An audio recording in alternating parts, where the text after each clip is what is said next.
तो इस वक्त हम मनोनाथ धाम में ओमेंद्र महाराज जी के पास तक पहुंच गए हैं। जैसे हमने अभी भाग से आपको बताया था कि विभिन्न प्रांतों से, विभिन्न जगह से हजारों की संख्या में श्रद्धालु आ रहे हैं और अब हम जानेंगे कि धाम में क्या सुविधाएं हैं, किस किस तरह से लोगों की आस्था को दूर किया जा रहा है। और आज दैनिक भास्कर की टीम महाराज जी के पास, ओमेंद्र महाराज जी के चरणों में हम यहाँ पहुँचे हैं।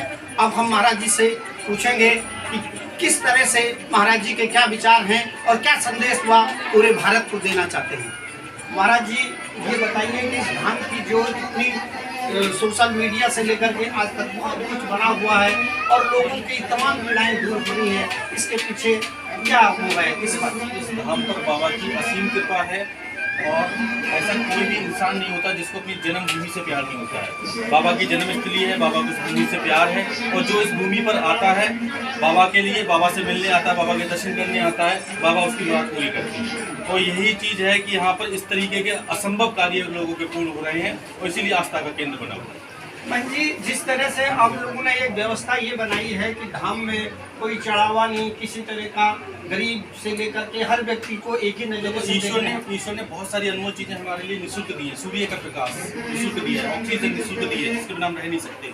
तो हमने सोचा अगर कृपा बाबा की हो रही है तो उसका चार्ज नहीं होना चाहिए। अमीर गरीब सब एक लाइन में लगे, किसी को ये ना हो कि फॉर्चूनर वाला आया तो उसे वीआईपी दर्शन हो गया, ट्रिवी वाला कोई आया तो उसे लाइन में लगा दिया। तो हमने शुरू से ये चले हैं और उस चीज को लोगों को बहुत पसंद होता है कि भाई हमारे साथ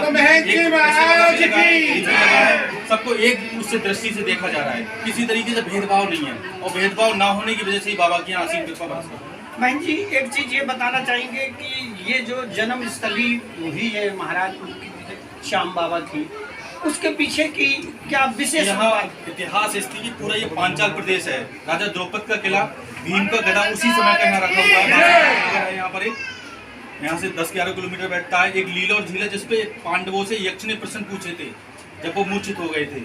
तो ये पांडवों का ही पूरा क्षेत्र है, ये पांडव नगरी। और बाबा जो थे वो भीम के नाती, तो उन्हीं का तो सब पूरा परिवार हुआ। तो यही वजह है कि इस भूमि से बाबा को बहुत प्यार है, उनकी जन्मस्थली है। और यहाँ ऐसे चमत्कार, बाबा के मंदिर तो हर जगह हैं, लेकिन चमत्कार मनोनाथ धाम पे क्यों हो रहे हैं? होने का सबसे बड़ा रीजन उनकी जन्मस्थली है और इसीलिए लोग यहाँ आ रहे हैं। तो देखिए, इस वक्त हम मनोनाथ धाम के महंत महाराज ओमेंद्र महाराज जी से बात कर रहे थे और उन्होंने जो अभी बताया है ये एक बहुत ही यहाँ की देश के लिए एक बड़ा संदेश उन्होंने दिया है। ये आस्था के इस केंद्र पे दैनिक भास्कर के साथ भास्कर पोखरियाल की रिपोर्ट। मनोनाथ उनका देखो सबसे मेन चीज है, आपने दुनिया का कोई भी धाम देखा होगा, वहाँ पर आपको पार्किंग निःशुल्क नहीं मिलेगी। यहाँ 70-80 बीघा पार्किंग हमने निःशुल्क रखी है। यहाँ पर बहुत सारी ऐसी सुविधाएं हैं जो बिल्कुल निःशुल्क हैं। हम ये चाहते हैं कि किसी की जेब में अगर 10 रुपए भी ना हो तो वो डायरेक्ट हमसे मिल ले आके। ये ना कोई बोले कि महंजी से मिलने के चार्ज लगेंगे और कोई ये ना बोले कि भाई महाराज जी हम पे कृपा हो गई, अब हम उनको उसका नंबर लें या उस तरीके से किसी तरीके से उसको वो करें। यहाँ